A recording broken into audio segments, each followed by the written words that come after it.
Good morning and welcome to TVP World, coming to you live from Warsaw. My name is Alex Simlinski and these are the latest headlines in the world news.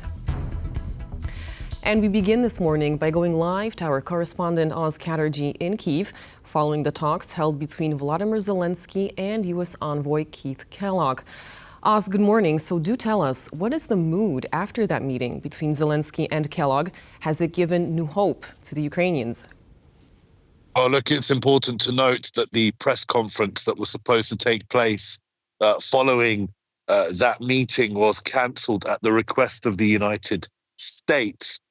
Now, President Zelenskyy did say that he had a good conversation with Mr. Kellogg, but it should be pointed out that Kellogg was not present in those talks between US officials and Russian officials, and he is himself at risk of being sidelined by the Trump administration, despite just being appointed, by the fact that he was not present in the talks. His official title is US Special Envoy for Ukraine and Russia. So it is quite interesting that he wasn't involved in those talks. And obviously his position, if you look at it, hasn't been necessarily in lockstep with the words that Donald Trump has been saying over the past few days. Let's take a listen to what Zelenskyy said in his statement last night about that meeting between the two. General Kellogg, our talks restore hope. We need strong agreements with America, agreements that really work. I gave instructions to work fast and even-handedly. Economic interests and security interests should always go hand in hand, and the details of the agreement are important. The better the details are drafted, the better the result. We spoke with General Kellogg about the front line, the need to free all our prisoners of war who are held in Russia, and also the necessity of a reliable and well-defined system of security guarantees so the war doesn't return and Russians are no longer able to hurt civilians. We all need peace. Ukraine, Europe, America, everyone in the world. We also heard more from Donald Trump's National Security Advisor Mike Waltz, who in a press conference refused to blame Russia for invading Ukraine, and labeled some of Zelenskyy's comments towards Trump as unacceptable. Let's take a listen to what he had to say. Our own Secretary of Treasury personally made the trip to offer the Ukrainians what can only be described as a historic opportunity. That is for America to co-invest with Ukraine in their minerals, in their resources, to truly grow the pie. So, case in point, there's a foundry that processes aluminum in Ukraine. It's been damaged. It's not at its current capacity. If that is restored, it would account for America's entire imports of aluminum for an entire year. That one foundry. There are tremendous resources there. Not only is that long-term security for Ukraine, not only do we help them grow the pie with investments, but we do have an obligation to the American taxpayer in helping them recoup the hundreds of billions that have occurred. So, rather than enter into some constructive conversations about what that deal should be going forward, we got a lot of rhetoric in the media that was incredibly unfortunate. So we've learned from Mike Waltz there of Donald Trump's frustrations that Ukraine didn't sign this mineral deal that was, from Ukraine's perspective, not good for Ukraine. And Zelensky's proving that he won't sign any deals that he doesn't see as being in Ukraine's interest. So now really it's up to the US to bring a mineral deal towards Ukraine that Ukraine feels rewards it for its resources and protects it and secures, gives it the guarantees that it needs, security guarantees it needs going forward. So more to come on that front, but certainly the frustrations between Zelenskyy and Donald Trump are growing and have not been alleviated by Keith Kellogg's visit. Back to you in the studio. All right, thank you very much for that report. That was Oz Chatterjee coming to us live from Kyiv. And in response to comments about President Volodymyr Zelenskyy's democratic legitimacy, Emmanuel Macron said his Ukrainian counterpart was elected in a free and fair vote, unlike Russia's leader, Vladimir Putin. We mustn't buy into the arguments I hear everywhere. The Ukrainian president was elected through free elections in Ukraine. In fact, he was not the favourite at all. I remember it like it was yesterday. So he is a president elected in a free system. That's not the case with Vladimir Putin, who kills his opponents and who has been manipulating his elections for a long time. Unfortunately, that's not the case for far too many countries around the world. The EU's chief diplomat, Kaja Kallas, has said that interactions between the US and Russia showed Moscow has not given up its territorial aspirations in Ukraine. In an interview at the G20 summit in South Africa, Kallas went on to say that appeasing Vladimir Putin would send a dangerous signal to dictators and aggressors around the globe. What we understand from those interactions that they have had with the Americans, they haven't given up their goals. They want to have the maximum, and plus, on top of it, they also want the international. They want to be in the international arena again, like nothing has happened before. So I mean, let us be very, very. Let us understand what kind of signal we are sending if we are giving everything on the plate to the aggressor. It sends a signal to all the aggressors in the world that you can do this, because they will offer you on top of it something else.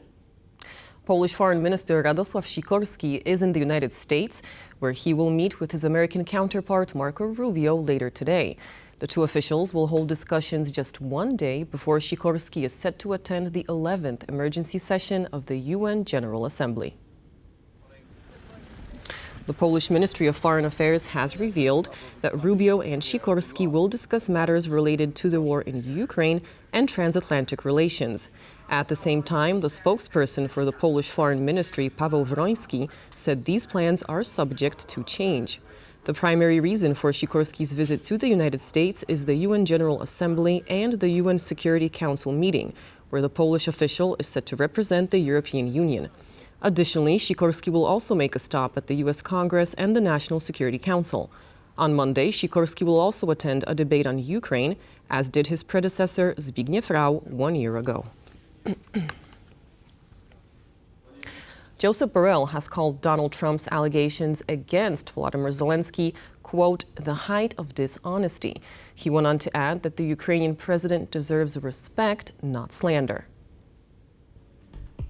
The height of dishonesty is accusing Volodymyr Zelenskyy of having started the war against Russia, of being a dictator, of having the support of only 4% of Ukrainians, and of wanting to plunder Ukraine's mineral resources as payment for his help. Volodymyr Zelenskyy leads the resistance of his country, which was attacked by Russia, and deserves respect, not to be slandered by the president of the same country that, until yesterday, was his main supporter.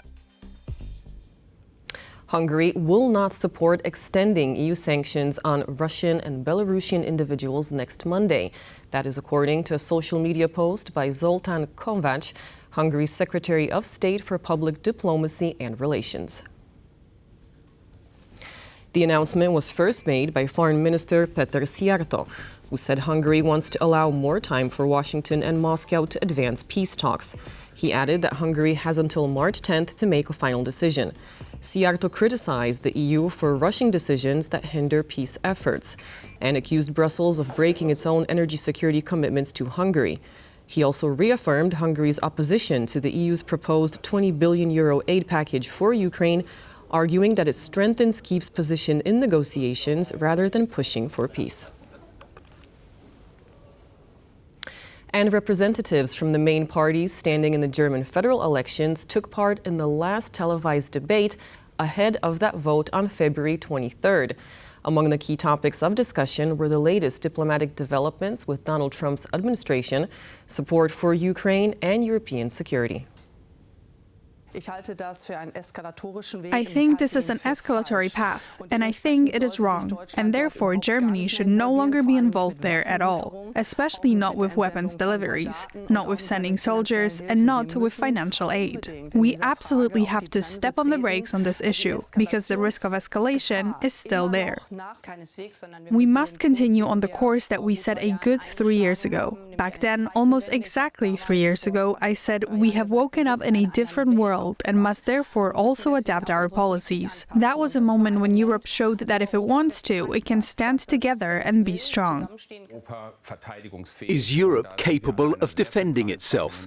And here we are at a very central question, namely financing, which in the end also weighed on the issue of Ukraine and led to the break. The question is, how are we positioned?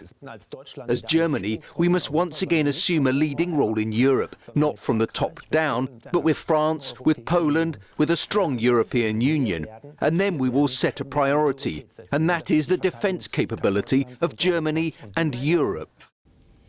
Speaking at the Conservative Political Action Conference, U.S. Vice President J.D. Vance said, "We are on the cusp of peace in Europe." He also defended President Trump's decision to resume talks with Russia. When he walks into negotiation, he says everything is on the table. And of course, that makes the heads explode in the American media because they say, why are you talking to Russia? Well, how are you going to end the war unless you're talking to Russia? You've got to talk to everybody involved in the fighting if you actually want to bring the conflict to a close. And I know the president does. He recognizes that a lot of these issues are tough. It's going to take a smart statesman to figure this stuff out, but we've got that in the White House, and I really believe that we're on the cusp of peace in Europe for the first time in 3 years because we have leadership from the Oval Office, and we haven't had it in 4 years in this country. We see the U.S. team buying into the Russian narrative about the war in Ukraine, said Camille Grand from the European Council on Foreign Relations in our latest episode of On the Record. Discussing the change in American foreign policy, Grant went on to say that Europe must recognize and face the new status quo. I'm very much afraid that we face a fundamental shift. The reality is that the Americans and the Europeans have been extremely aligned on the management of this war in Ukraine since late 21, in fact, and have been approaching this jointly. Managing arms delivery, negotiations, engagement with the Russians together. And now we see not only a U.S. team that is engaging the Russians alone, not talking to the Europeans, barely talking to the Ukrainians, but also a U.S. team that seems to be buying the Russian narrative about this war, that it's a war started by Ukraine, and that, in fact, it is not a war of aggression by Russia. So all of this is highly problematic on multiple accounts and should serve as a wake-up call for the Europeans who have, it seems, very diverging, not only understanding, but also interests to that of the U.S. in the current in the current state of play. A week into Mount Etna's slow eruption, thousands have gathered to witness lava flowing down its slopes. On Thursday, Italian authorities issued a warning, urging tourists to keep a safe distance from the lava. The contrast of glowing red lava cascading over bright white ice creates a surreal scene. The sight draws tourists and locals to Mount Etna whenever the volcano erupts.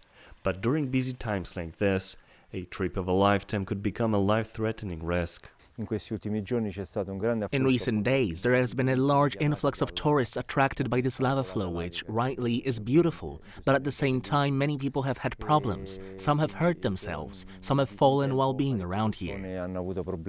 Having knowledge of the area and wearing proper clothing are key to ensuring a safe and enjoyable experience. We have made several interventions because with all this influx, it is normal for someone to get a sprain and someone to feel ill. Someone also had problems because, since they don't know the area and it's a long way to get here, they lost their bearings due to the fog. So if you're planning to visit one of the world's most active volcanoes, make sure you're properly equipped. And with those images, it's a wrap for this edition of the World News, but do stay tuned to TVP World for more news and updates.